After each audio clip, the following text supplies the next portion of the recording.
முதல் கொரிந்தியருக்கு எழுதிய 2ஆம் திருமுகம் 9ஆம் அதிகாரம் 8ஆம் இறைவார்த்தை.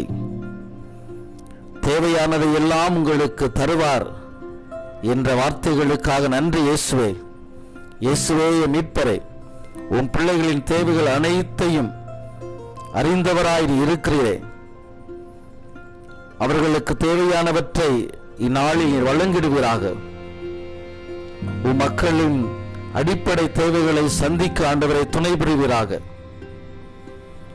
உம்முடைய தெய்வீக வல்லமையை பொழிந்து ஆண்டவரை நீரே அவர்களை மகிழ பண்ணுவீராக. குறைகளற்ற ஒரு நிறைவான வாழ்க்கைக்கு வழிநடத்துவீராக. எடுக்கிற முயற்சிகள் அனைத்தும் ஆசீர்வதிக்கப்படுவதாக. என் ஆண்டவரே, என் தேவனே, உம்மீது நம்பிக்கை கொண்டுள்ள ஒவ்வொரு பிள்ளைகளின் தேவைகளும் நலன்களும் முழுமையாய் சந்திக்கப்பட வேண்டுமாய் இயேசு கிறிஸ்துவின் நாமத்தில் மன்றாடுகிறோம் எங்கள் நல்ல பிதாவே. ஆமென், ஆமென், ஆமென். மரியே வாழ்க.